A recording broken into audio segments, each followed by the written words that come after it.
Boa noite, irmãos. Que a graça e a paz do nosso Senhor Jesus Cristo, nosso Salvador, esteja com a igreja. Vamos iniciar nosso culto de adoração e louvor a Deus, comemorando a Páscoa, a morte e a ressurreição de nosso Senhor Jesus Cristo. Peço, amada igreja, que abram suas Bíblias no Evangelho de João, capítulo 20.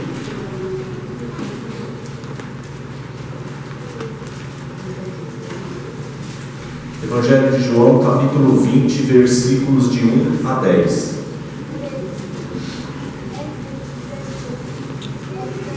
Peço à igreja que se coloque em pé com reverência à palavra do Senhor. Vamos ler de forma responsiva. Eu lerei os versículos ímpares e a igreja lerá os pares.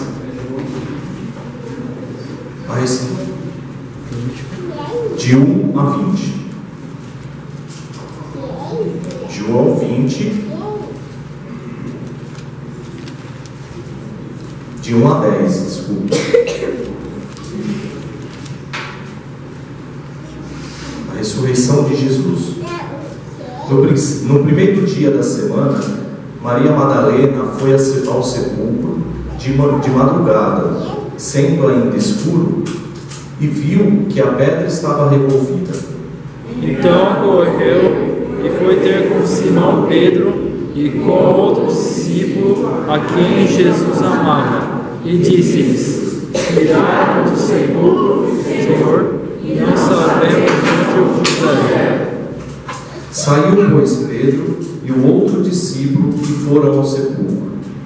Ambos corriam juntos, mas o outro discípulo correu mais depressa do que ele, e chegou primeiro ao sepulcro. E abaixando-se, viu os lençóis de linho, todavia não entrou.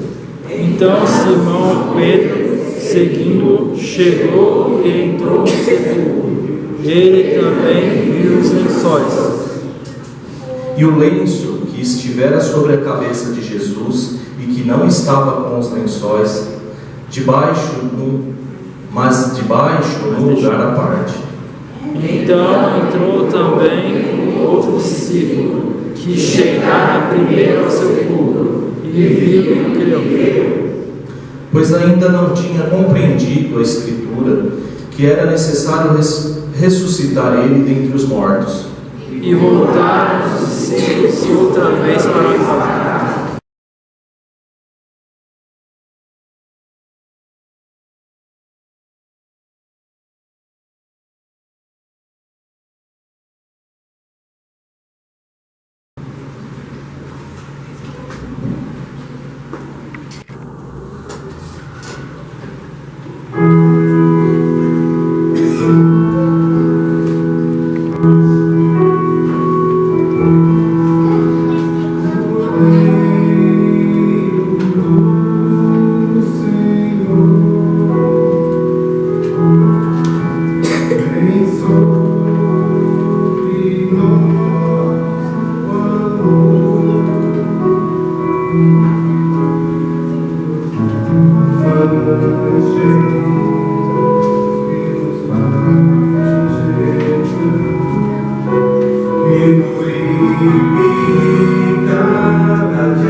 Passa a palavra ao pastor.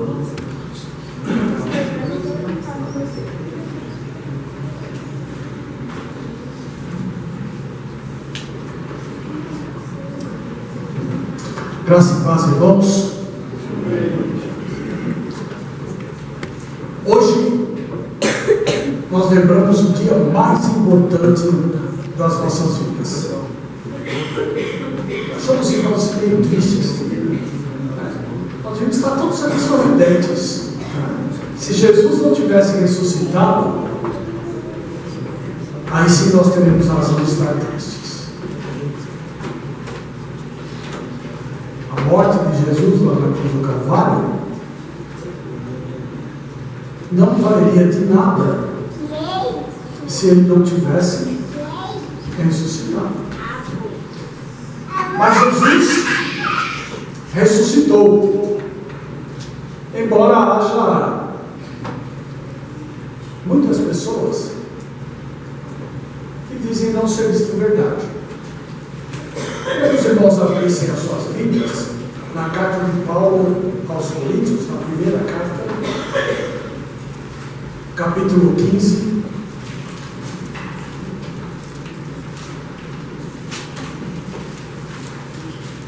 versos de 50 a 58.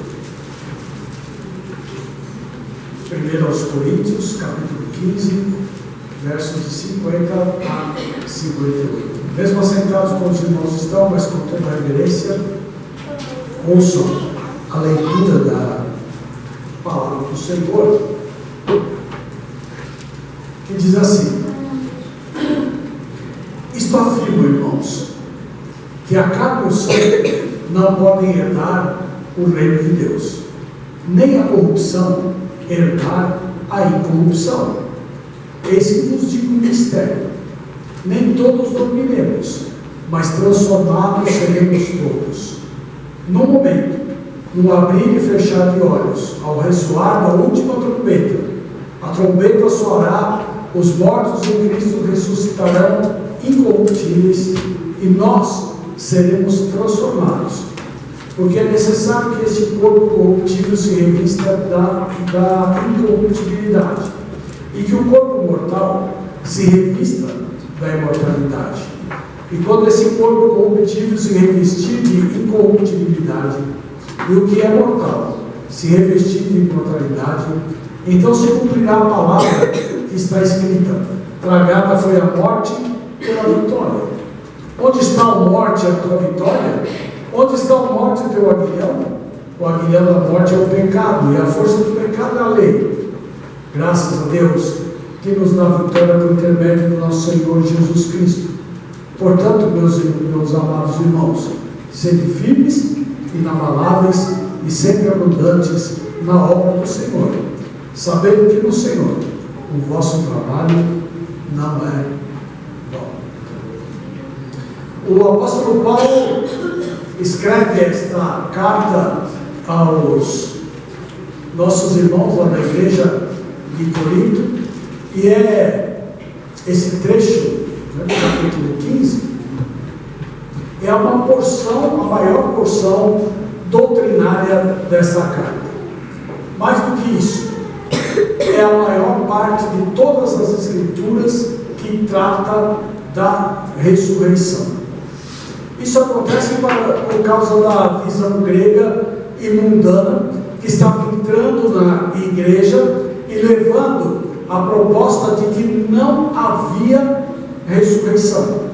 Sendo assim, Paulo afirma que a ressurreição é um fato e trata desse assunto ao longo de todo o capítulo 15, combatendo aquela mentalidade que estava permeando os coríntios, cristãos ou não, dentro da igreja. Se eles tinham dificuldade para crer na ressurreição, como poderiam crer na ressurreição de Cristo? Era algo contraditório, que com o passar do tempo, com certeza, geraria então inúmeros problemas no seio da igreja.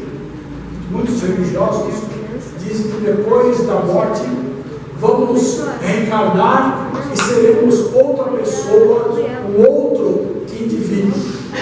materialistas que consideram que depois da morte tudo estará acabado. Morreu, acabou, não sobe mais nada. E céticos que não têm esperança alguma nesse sentido, entendem que devem viver intensamente a sua vida aqui na terra, pois não há esperança alguma de uma vida então após a morte. No ambiente de Corinto, isso não era muito diferente. Em Atos 17:32, podemos ver como alguns filósofos reagem ao que Paulo diz sobre a ressurreição. Mas está escrito assim: quando ouviram sobre a ressurreição dos mortos, alguns deles zombaram, e outros disseram: a esse respeito nós te ouviremos numa outra vez. Para eles, as palavras de Paulo eram um absurdo. O problema da crítica racional é tão séria que até mesmo cristãos como Rudolf Bultmann, então os nossos irmãos aí que estão começando a leitura de teologia, procurando se orientar, toma cuidado, ler esses nomes aí que eu vou falar, como Rudolf Bultmann, no início do século XX, chegaram a considerar como não essencial a ressurreição de Jesus. Ele ensinava que o importante era ter fé e que os primeiros cristãos tiveram pouco se importado com a história desta fé.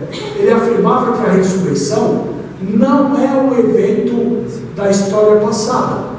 Um fato histórico que envolva a ressurreição dos mortos é totalmente inconcebível. Lamentavelmente, também ter uma visão como essa, não foi só realmente ele, mas outros também. Karl Barth, que foi um outro teólogo no começo do século XX, ele acreditava que o Jesus histórico não existia, que era um outro tipo de Jesus. Ele entendia que não se podia falar de ressurreição como um fato histórico, mas somente como uma revelação bíblica. O apóstolo Paulo cria na ressurreição como um fato histórico e um fato divino também. É isso que ele mostra então nesse capítulo que nós acabamos de ler uma parte. É como ele, juntamente com Paulo, que nós devemos crer então na ressurreição do Senhor Jesus Cristo. Ele lembra que a crença na ressurreição era parte da pregação da igreja lá no seu começo. Dos versículos 50 a 58, o apóstolo conclui essa mensagem relacionada à ressurreição. Ele fala de como será o glorioso dia da vinda do Senhor e nos mostra que é maravilhoso crer na esperança da ressurreição de Cristo. Hoje, o mundo comemora a Páscoa. Infelizmente, muitos estão comemorando e não acreditam que Jesus ressuscitou dos mortos. É a festa do chocolate que toma conta da mente das pessoas. Eles não têm esperança na ressurreição de Jesus e talvez não saibam a maravilhosa oportunidade que estão perdendo por não ter essa esperança. Pensando um pouco então sobre a Páscoa, sobre a ressurreição de Jesus, eu gostaria de refletir com os irmãos nesse texto que nós acabamos de ler, sobre a importância de se ter então esperança na ressurreição. E a pergunta seria: por que é importante ter esperança na ressurreição? Veja lá no verso de número 50, o apóstolo Paulo diz assim: isto afirma, irmãos, que a carne e o sangue não podem herdar o reino de Deus, nem a corrupção herdar a incorrupção. Eis que vos digo um mistério: nem todos dormiremos, mas transformados seremos todos. No momento, num abrir e fechar de olhos, Ao ressoar da última trombeta, a trombeta soará, os mortos ressuscitarão incorruptíveis, e nós seremos transformados. Porque é necessário que este corpo corruptível se revista da incorruptibilidade, e que o corpo mortal se revista da imortalidade. Paulo descreve a futura vinda de Cristo do ponto de vista de um crente aqui na terra, a partir então destes versos.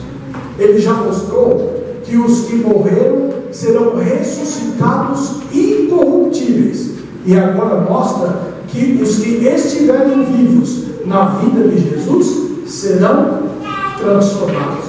Eu chamo a atenção dos irmãos por causa do texto lá do texto de Tessalonicenses, que diz primeiro os mortos, depois os vivos, né?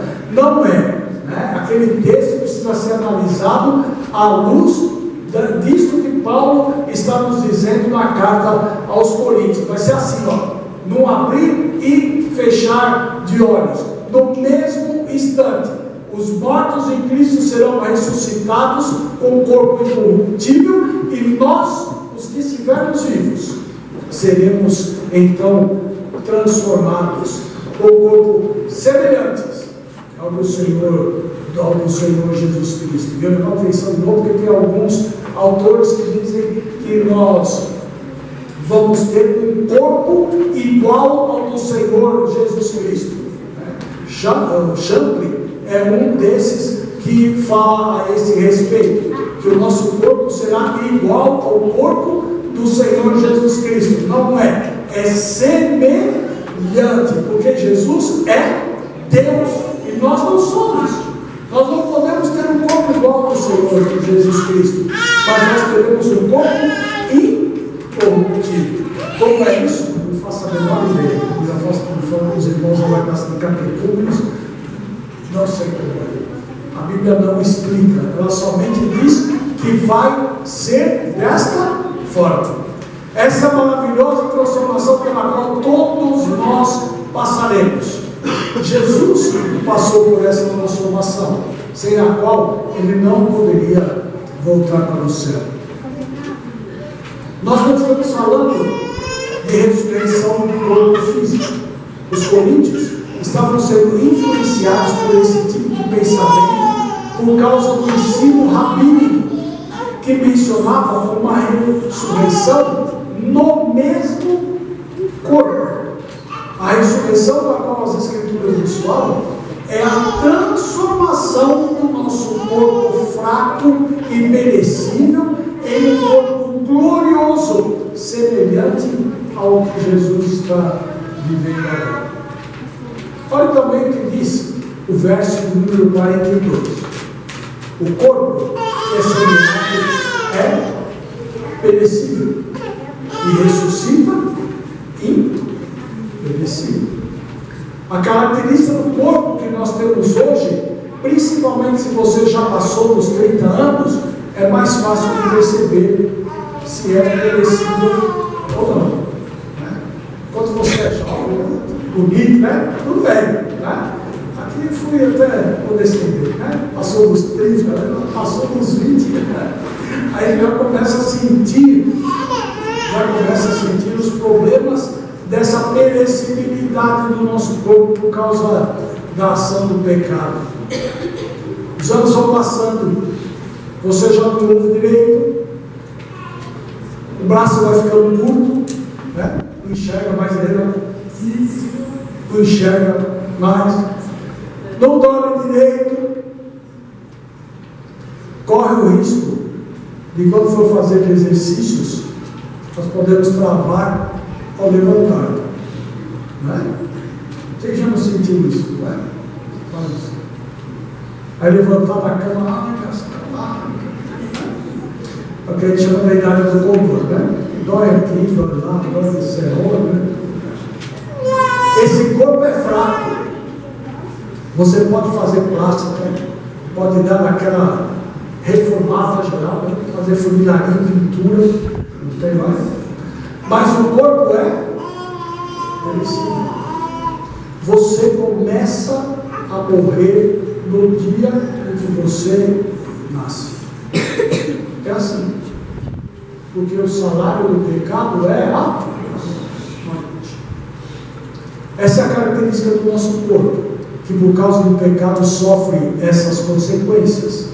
Mas no verso 54 nós lemos: quando, porém, o que é corruptível se revestir da incorruptibilidade, e o que é mortal de imortalidade, então se cumprirá a palavra que está escrita: a morte foi destruída, vencida pela vitória. Essa é a marca do corpo após a ressurreição. O corpo transformado, onde a morte é vencida pela vitória de Cristo Jesus, não na cruz, no túmulo vazio. Agora o corpo ressuscitado tem a marca de não morrer. Haverá um tempo em que esse corpo vai acabar e o novo não estará sujeito a esse perecimento, porque nós viveremos com o Senhor para todo o sempre. Você já pensou sobre a enorme fragilidade do nosso corpo? Ouvimos muitas vezes de pessoas tão novas que já estão sofrendo de infarto, não tão novas assim, e outras doenças graves. Nós somos fracos e vulneráveis, estamos constantemente suscetíveis a doenças, viroses, conjuntivites, acidentes. Minhas sobrinhas netas foram almoçar na casa da minha mãe hoje, elas chegaram lá com virose.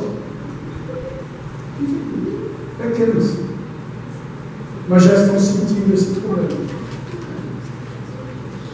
Mal almoçaram e foram deitar e chamaram a mãe para tomar remédio e já se cobriram lá com o cobertor desse calor que está fazendo. É assim o nosso corpo.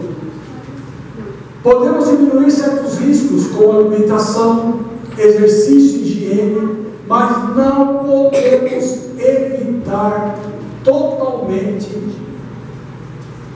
o que nós merecemos. Esse tempo que nós vivemos é temporário e frágil. Entretanto, constatando com a fraqueza do corpo terrestre, o corpo celestial será extremamente forte, habilidoso e poderoso, como diz o verso número 43. Eu ainda envelheço, eu ainda me canso, eu ainda adoeço, eu ainda tenho consequências de uma natureza caída presente em mim. E isso só será tirado na ressurreição. Já foi pago, já está quites, mas os efeitos disso só serão sentidos no porvir, onde nós não envelheceremos mais, não ficaremos mais doentes, não teremos sentimentos de angústia e pavor na alma, a alegria será constante. Que bom saber disso. Sabemos que tem tanta gente que sofre física e espiritualmente, mas isso, graças ao Senhor Jesus, terá um fim. Muitas pessoas valorizam por demais o corpo que tem. É só você ver, né? São modelos, precisa fazer tudo, precisa ter o corpo, precisa não sei o que, precisa não sei o que.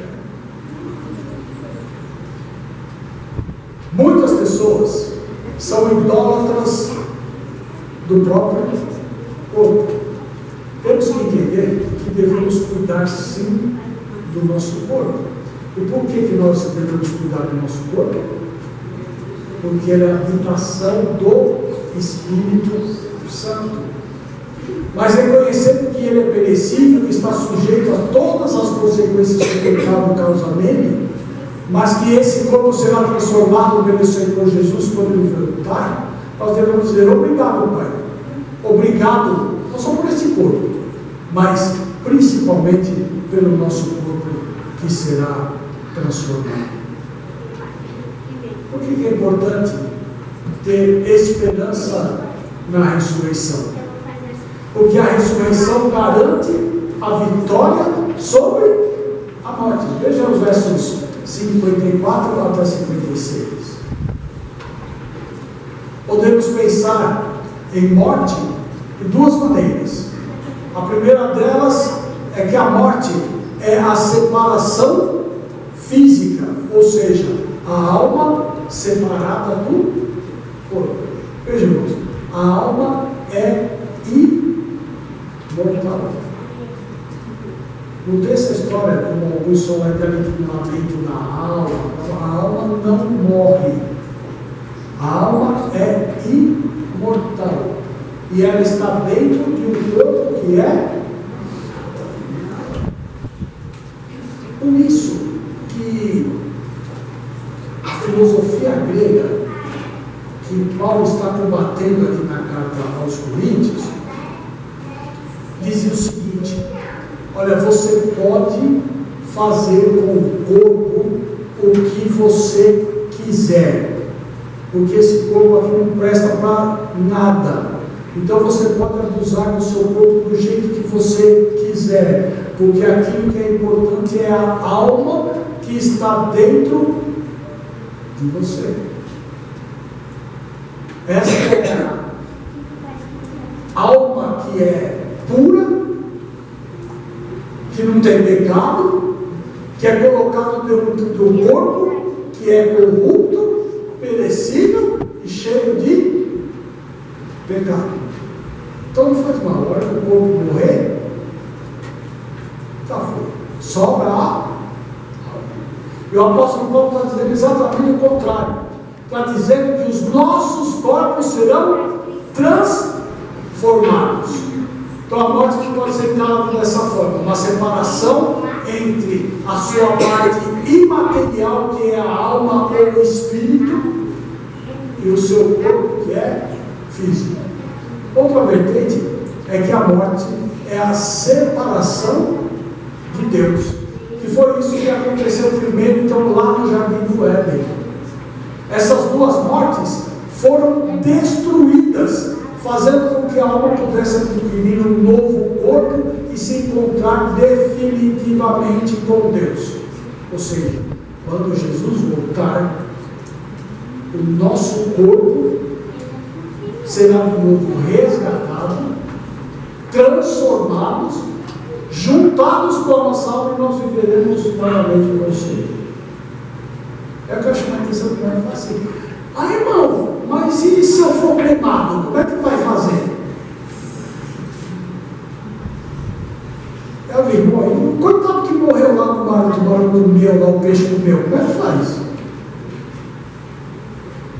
Que Deus que você crê,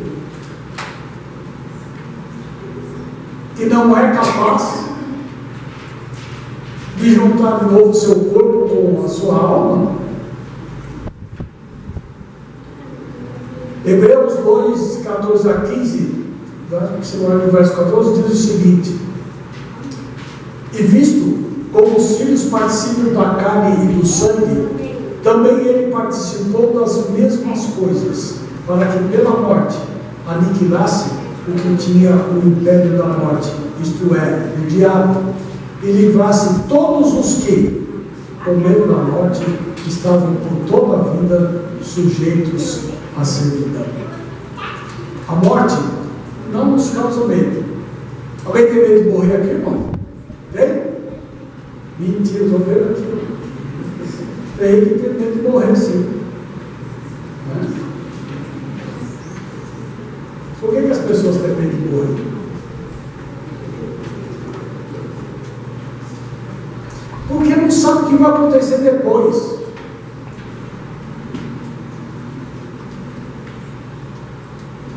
Mas nós sabemos. E por isso que nós não tememos a morte. Não temos nenhum problema com a morte. Muito pelo contrário. Cristo é a primícia. Se ele passou pela morte, nós também. Glória a Deus de Deus. Cristo venceu a morte por nós. Temos uma esperança de ressuscitar, porque Jesus ressuscitou e está vivo. Se eu não creio na ressurreição, se eu não creio que Cristo ressuscitou, eu tenho que ter medo da morte mesmo. Porque não há esperança nenhuma. Ele é o nosso Deus do túmulo vazio. Enquanto outras religiões costumam peregrinar até o túmulo dos seus fundadores, o túmulo de Jesus está vazio. Ele derrotou a morte, nos dando vida eterna. Só você, igual a televisão esses dias aqui, enquanto a gente foi lá para Jerusalém, um negócio lá para o túmulo, para a igreja que foi construída em cima do túmulo, que desce uma luz não sei aonde, acende o fogo, não sei o que, todo mundo lá buscar o fogo. Deve ser pentecostal. É importante mencionar ainda que o apóstolo quer dizer como aguilhão, palavra que se repete nos versos 55 e 56. Onde está, ó morte, o teu aguilhão? Onde está o inferno, a tua vitória? Ora, o aguilhão da morte é o pecado, e a força do pecado é a lei.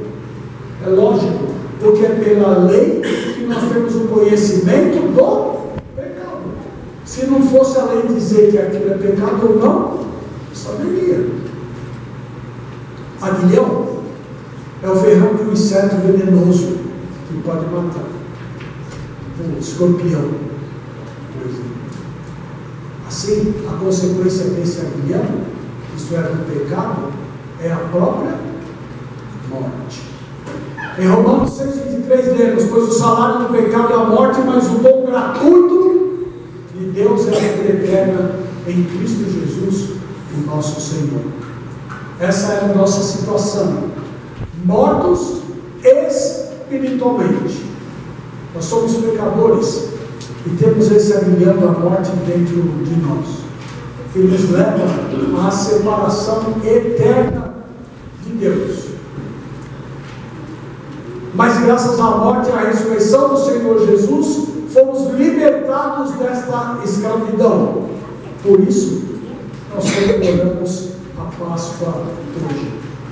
Esse é o verdadeiro sentido da Páscoa: libertação da condenação do pecado. Em Cristo temos vida.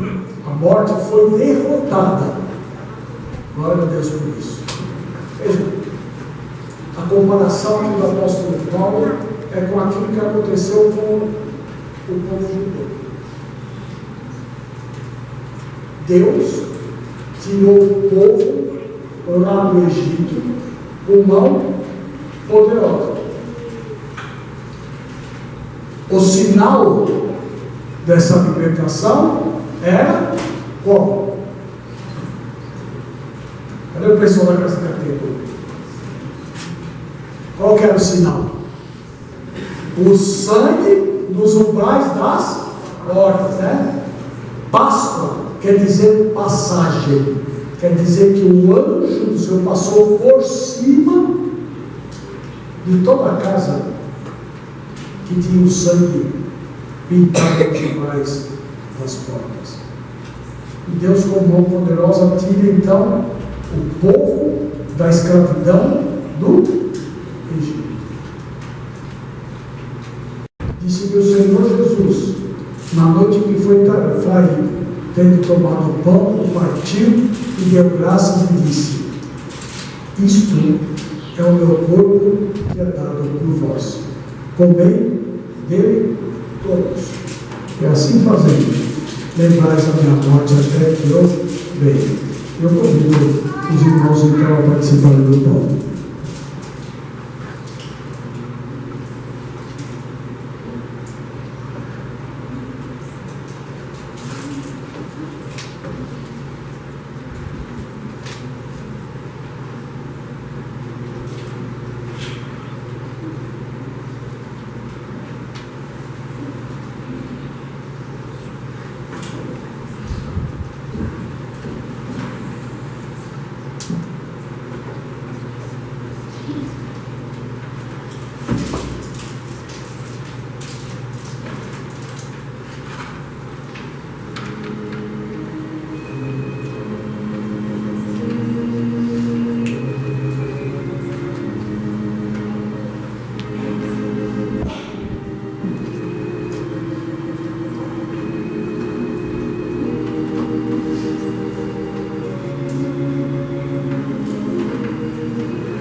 querem, né?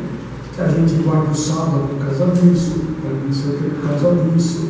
Nós não temos nada a ver com isso. Nós não somos judeus. Qual é o nosso paralelo? Assim como Deus tirou o povo da escravidão do Egito, Jesus Cristo nos tirou da escravidão do pecado, nos dando vida. E agora nós somos o povo de Deus. E assim como o povo lá estava em direção à terra prometida, nós também estamos da mesma maneira em direção à terra prometida.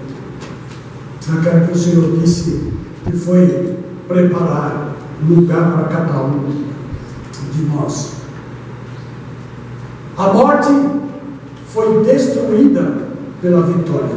O profeta Isaías, em Isaías 25, 6 a 8, nos dá um pequeno vislumbre, uma pequena visão desse futuro.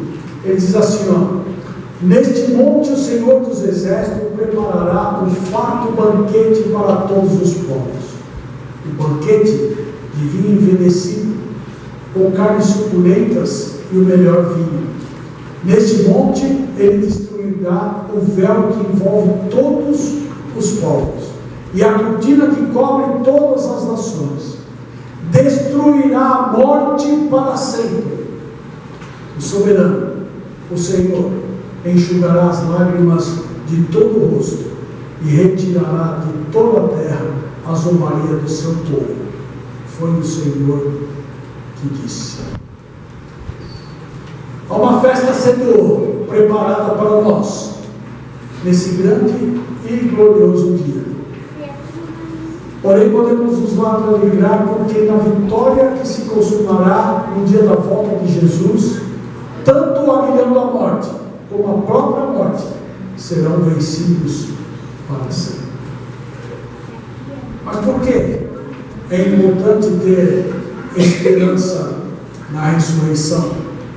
Porque a ressurreição garante que vale a pena trabalhar por Cristo, aguardando a sua volta. Veja o verso do número 58, diz assim: portanto, meus amados irmãos, sede firmes e constantes, sempre abundantes na obra do Senhor, sabendo que o vosso trabalho não é vão no Senhor. E, portanto, significa que o que será dito agora é uma conclusão das duas ideias que já foram apresentadas anteriormente. Os versos 57 desse capítulo estão vinculados a todo o contexto do capítulo 15, que mostra que temos que ter certeza que a Escritura é verdade de Deus e onde devemos trilhar as nossas vidas. Estou discutindo isso com o pessoal da classe de categoria. Então a gente fala que você sabe que é palavra de Deus. É palavra de Deus, verdadeira, inerrante, infalível, e é por isso que eu posso colocar minha vida nela. Firmes e inabaláveis em relação a quê? Na certeza absoluta de que, de fato, aquilo que está sendo dito a respeito de Jesus é um fato. Cristo ressuscitou. Foi verdade. Paulo exorta os irmãos a praticar tudo o que foi apresentado sobre a ressurreição. À primeira vista, parece haver uma contradição no verso 58, pois Paulo nos diz para estarmos estáticos e ao mesmo tempo sermos dinâmicos. Podemos pensar em sermos estáticos quando lemos que devemos nos manter firmes, no grego que significa permanecer sentado, e nos manter inabaláveis, que significa nos manter imóveis. Sendo assim, precisamos estar estáticos no sentido de não nos afastarmos da palavra de Deus e permanecer sempre firme nela.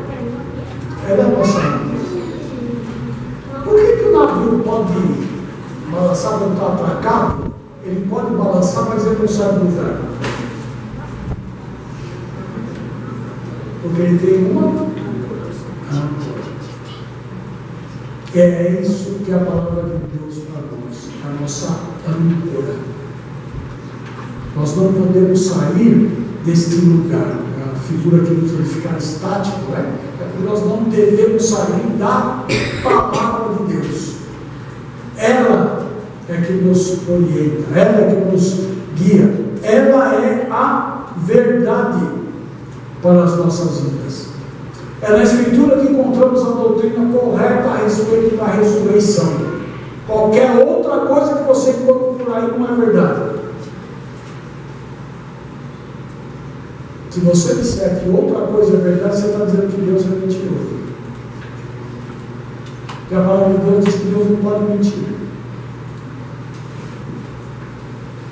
Portanto, devemos crer nisto.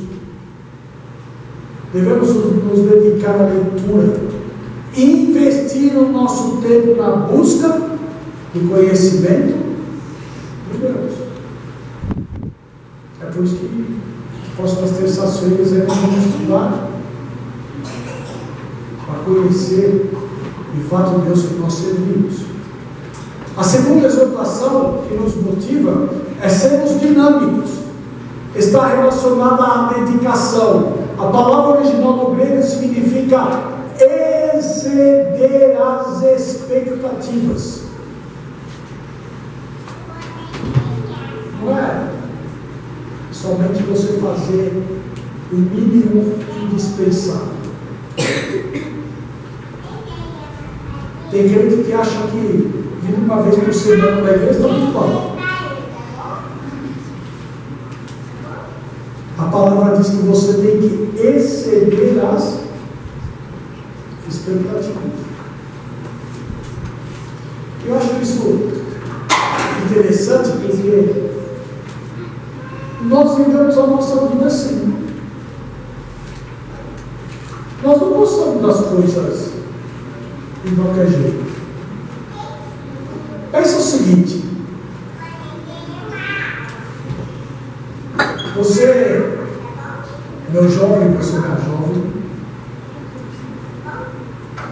se interessou por uma garota ou você se interessou por um rapaz? Serve qualquer coisa? Não. Você quer sempre que a pessoa faça o quê? Exceda as suas expectativas. Seu emprego é assim. Seu estudo é assim. Só que quando nós chegamos no nosso relacionamento com Deus, assim, tá bom, já fui na igreja no domingo, tá bom. Não precisa mais. Exceder as expectativas é você trabalhar para o Senhor, gastando o seu corpo na obra para a qual Ele te chamou. Veja o exemplo do apóstolo Paulo, que ele diz que ele traz no próprio corpo as marcas. Quais são as nossas marcas?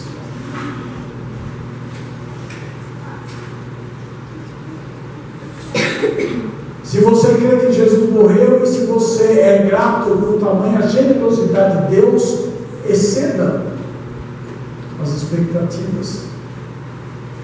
Seja abundante na obra do Senhor.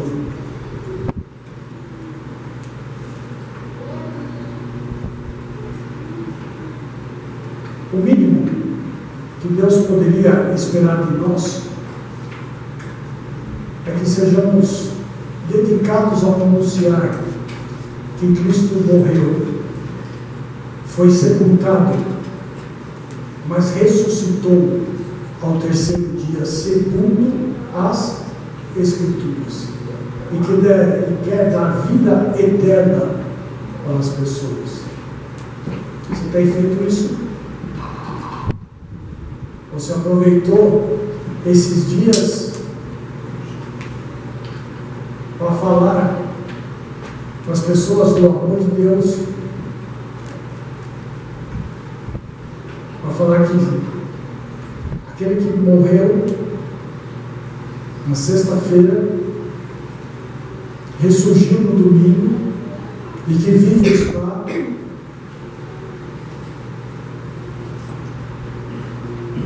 Você passou sua Páscoa comendo chocolate.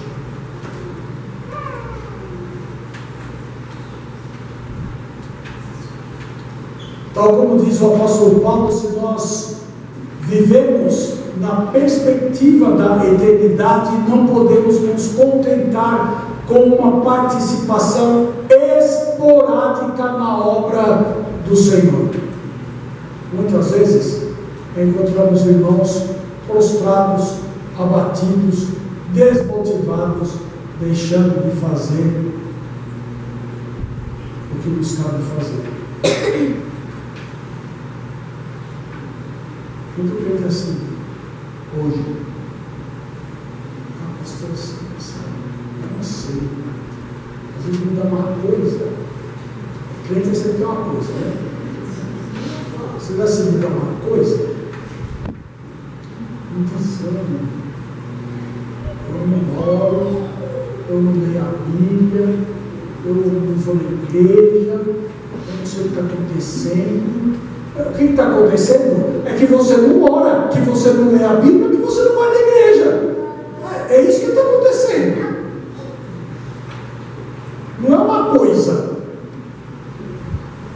Isso quer dizer que você não está sendo abundante no trabalho do Senhor. Veja, quem está trabalhando não tem tempo para sentir essas coisas. Você está no trabalho, está fazendo. Quanto mais parado você fica, mais vontade de ficar parado você tem. É simples assim.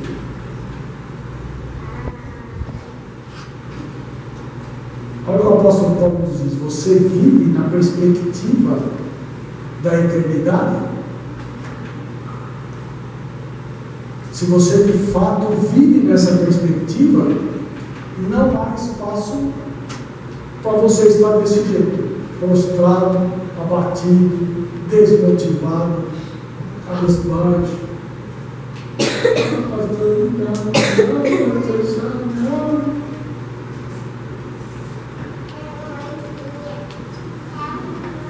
A convicção da ressurreição deveria varrer a nossa alma do apego das coisas desta vida. Mas infelizmente isso não acontece. Somos tão apegados às coisas desse mundo que achamos que devemos construir e viver daqui e para cá. Eu não penso que o meu lugar não é aqui. Que nós estamos aqui de passagem.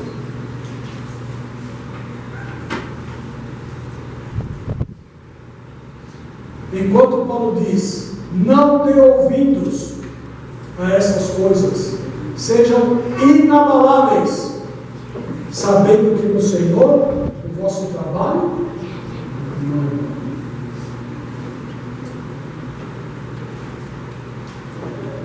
Não importa que não tem 50 aqui no Corão. Importa que o trabalho do Senhor não importa. Nós temos uma recompensa, não porque a mereçamos, porque tudo é graça. Até a recompensa é graça. Deus nos alegra vemos trabalhando na obra dele até enquanto Jesus não volta. Nós já somos salvos, mas ainda não fomos. Nós já fomos santificados, mas ainda não fomos, porque nós já somos filhos, mas ainda não somos, porque nós já passamos pela glorificação, mas ainda não passamos. Tudo isso ainda vai acontecer. quando nós ressuscitarmos com Ele. O apóstolo Paulo diz isso de outra maneira, outro lugar, dizendo assim: ainda não se manifestou o que haveremos de ser. E nós aguardamos ansiosamente essa volta do Senhor Jesus Cristo, para que nós possamos definitivamente ser aquilo que somos. Só para esclarecer, o que eu acabei de dizer agora, a questão é a seguinte: nós já fomos salvos, mas ainda não estamos salvos. Ou seja, nós, por Cristo, ganhamos o direito da nossa salvação, mas nós só estaremos salvos definitivamente quando estivermos em Deus. Ou seja, nós estamos no caminho. Ah, pastor, isso quer dizer que eu posso perder a salvação? Não pode. Quer dizer que ela só vai se completar lá, mas a garantia você já tem aqui e agora.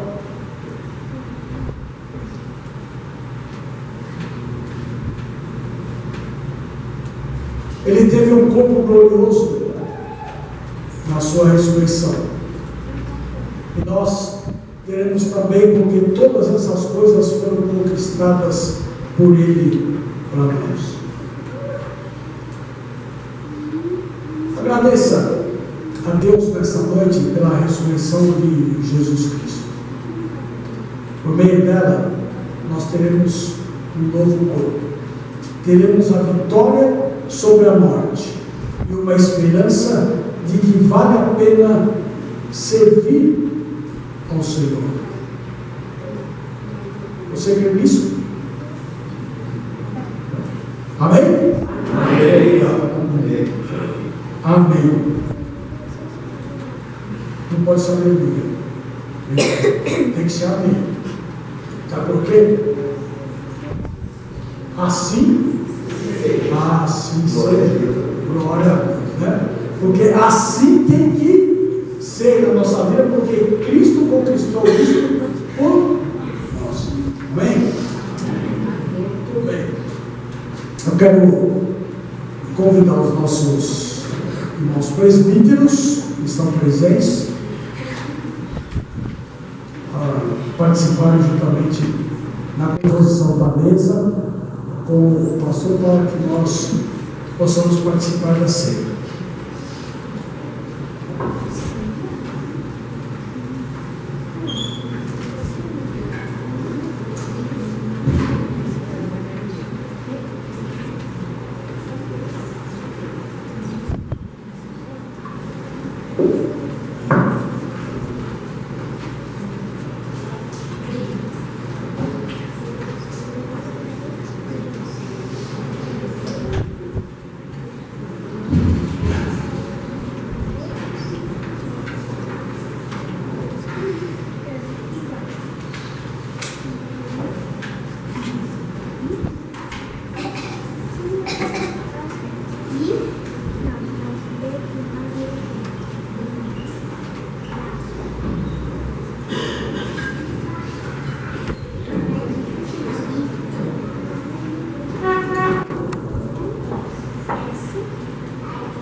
Muito bem, meus irmãos.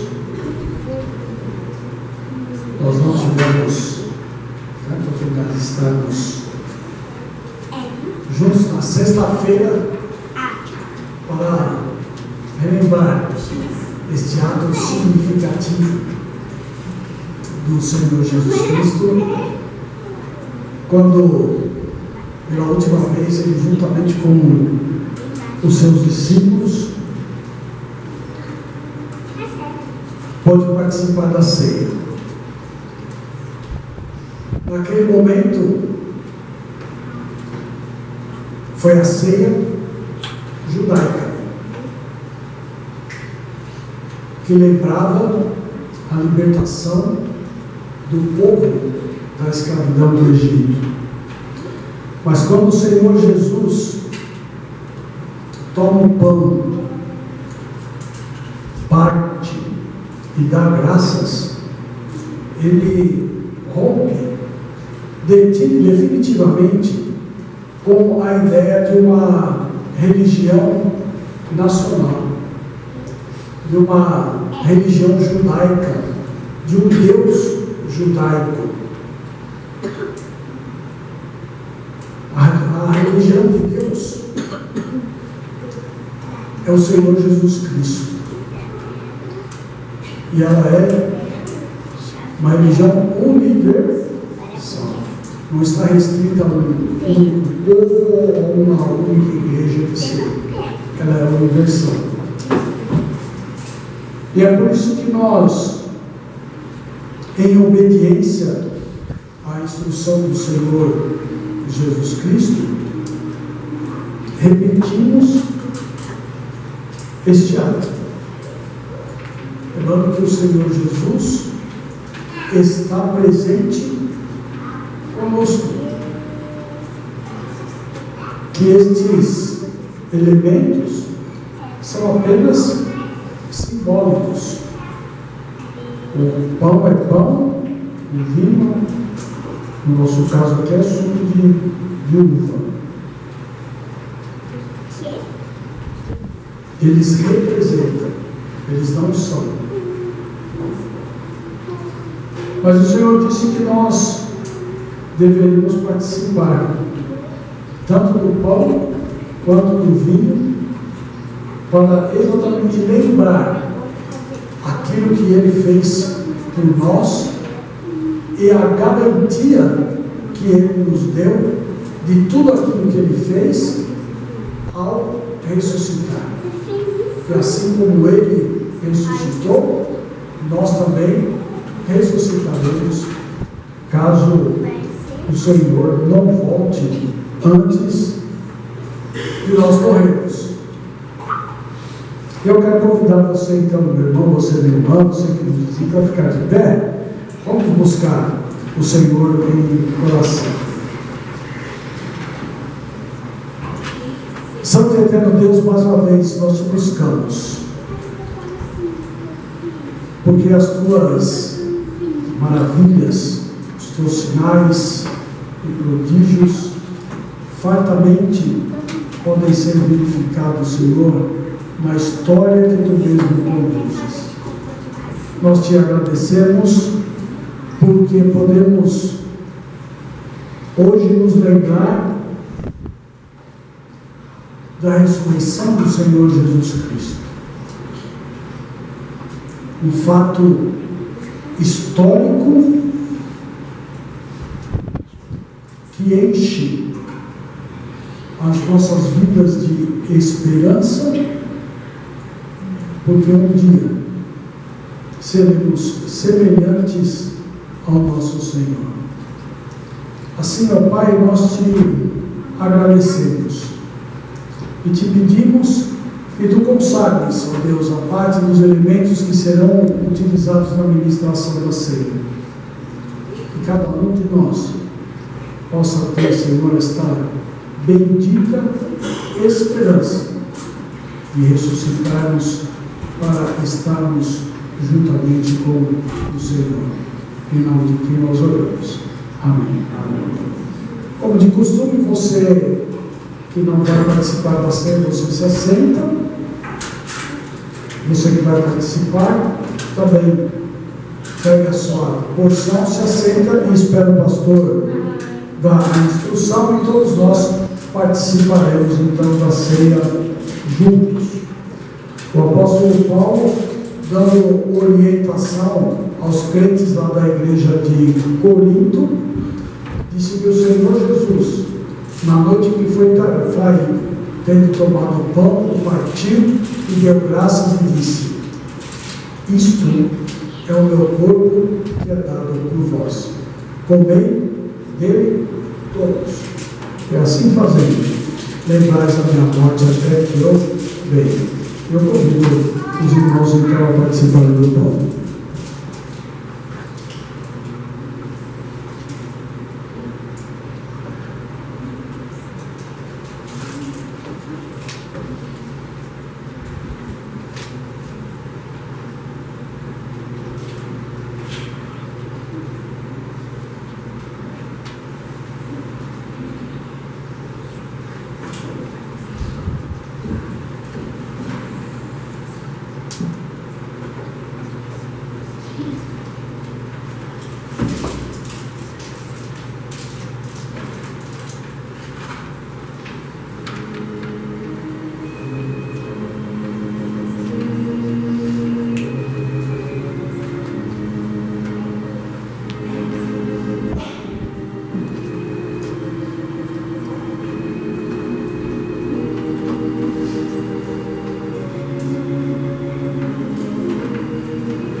E eu, como ministro de Deus no Evangelho do nosso Senhor Jesus Cristo, e ministrando em seu nome, convido a todos que participem do pão.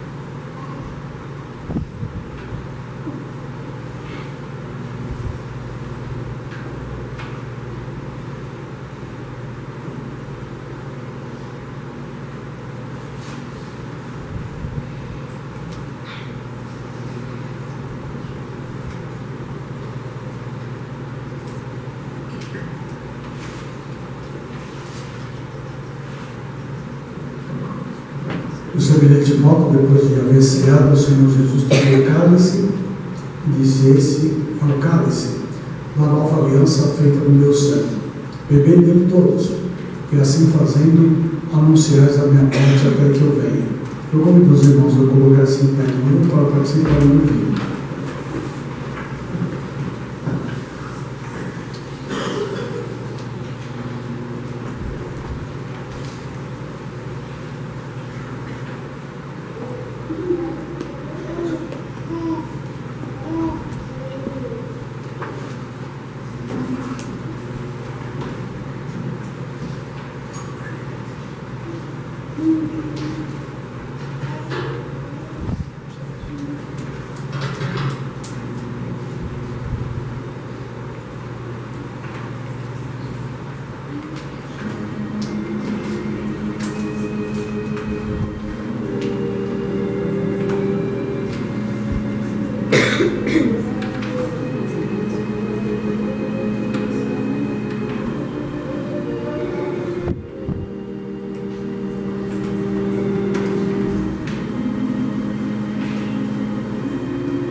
E eu, como ministro de Deus, do Evangelho do nosso Senhor Jesus Cristo, e ministrando em seu nome, convido a todos que participem do vídeo.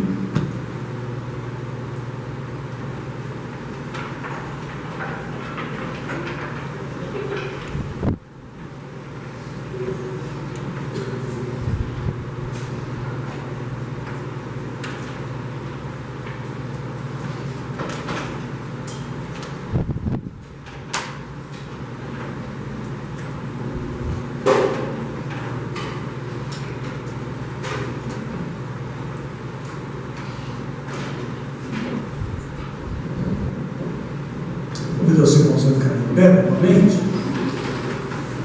Convido o nosso irmão, o Neto, presidente do conselho, que nos dirija na última oração. Deus, nós nessa noite, mais uma vez, lembramos aquela noite no qual o Senhor, juntamente com os seus discípulos, entregou o seu corpo em amor em favor de nós. Deus, não somente relembramos a última ceia, mas principalmente relembramos a ressurreição do Senhor. Deus, te somos gratos porque nesses sonhos de participar dessa mesa, nós nos achamos até o Senhor, confiantes, ó Deus, na tua obra redentora. Somos gratos, ó Deus, porque o Senhor nos enviou, o Senhor nos resgatou, o Senhor morreu a favor de nós.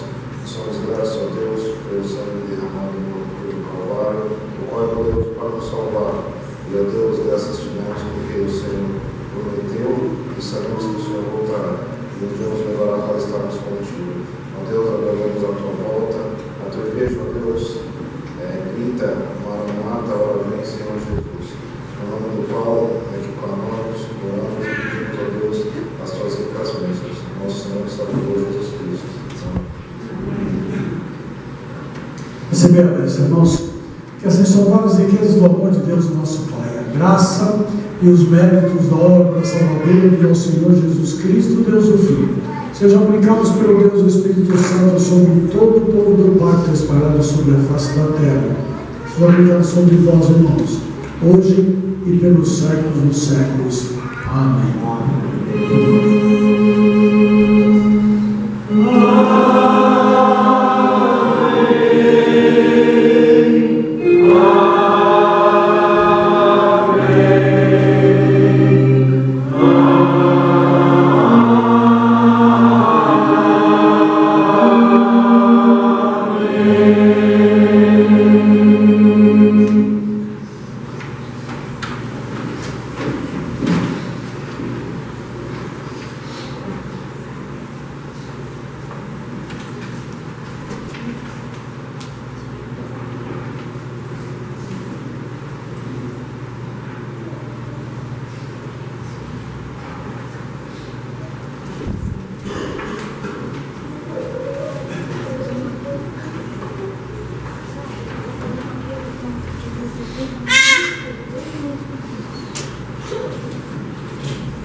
Bem, queridos, vamos a mais um culto do Senhor nosso Deus nessa noite.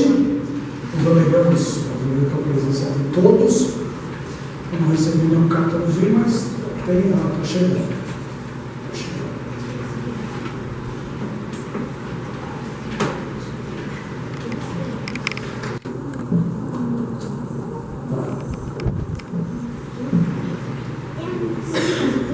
Nós nos alegramos com você que nos visita pela primeira vez. Está nos visitando aqui com o Alberto Furtado, é isso? Muito bem. Alegria tê-la conosco.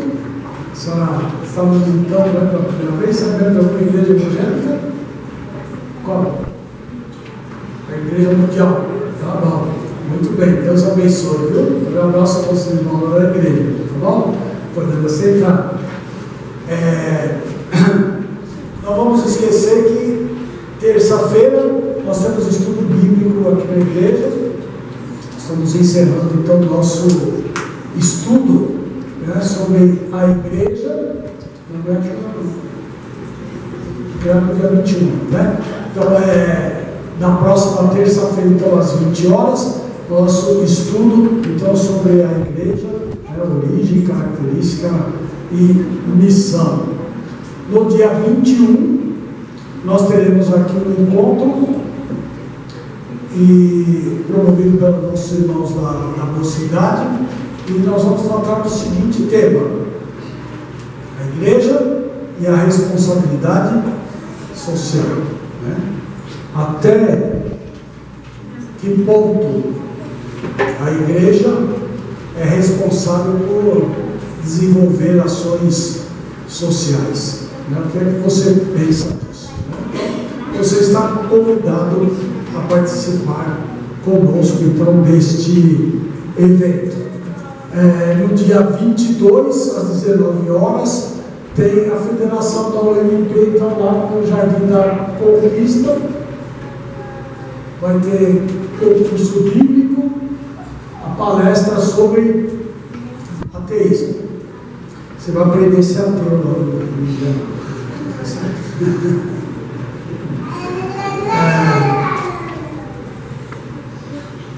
eu já disse isso hoje. Não, às vezes eu não vou bravo comigo, cadê essa assunto, né?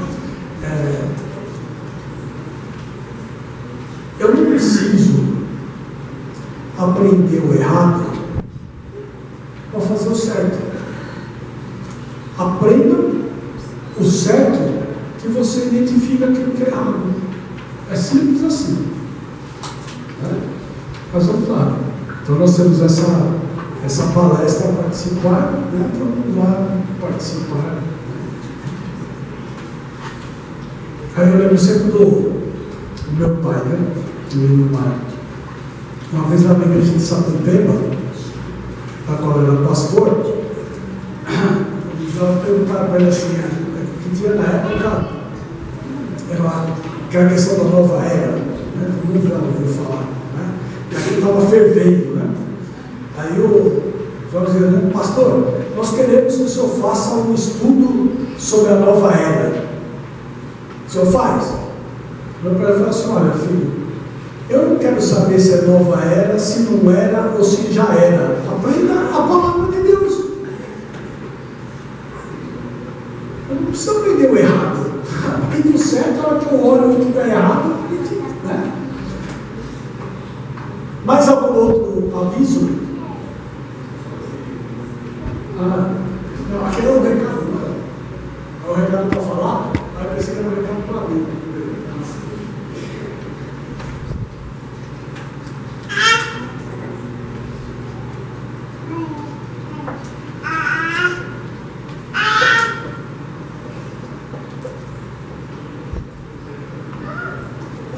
O recado é que estão solicitando que os pais, os tios, os avós tragam as crianças e adolescentes de 10 a 14 anos à nossa escola bíblica, todo domingo às 9h30.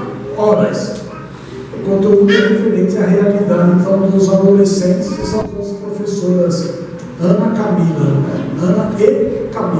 né, que estão dando os nossos recados. Isso é muito importante. Se você não ensinar nossos adolescentes no caminho certo, ele vai aprender um monte de coisa errada lá fora. Então, vamos estar atentos a isso. Mais algum aviso? Acho que não falta.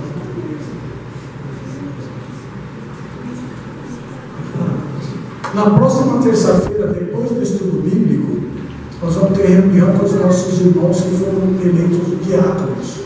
Então, por favor, não faltem à reunião, né? Venham para o estudo e já fica aí para a reunião. Ok? Se não há mais nenhum aviso, cantar o cântico do visitante. Logo após o cântico do visitante, você se aceita e espírito de oração está encerrado. Então, o nosso louvor ao Senhor, nosso Deus, nessa noite. Vamos lá, irmãos, fica de pé.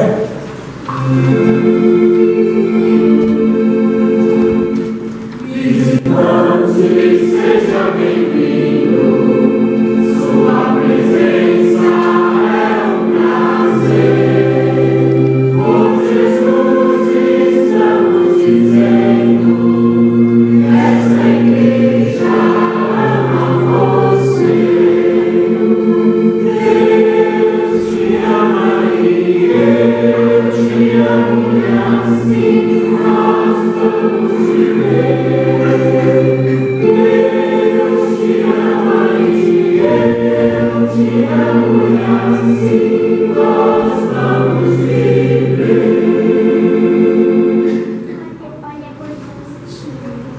Podemos sentar, irmãos.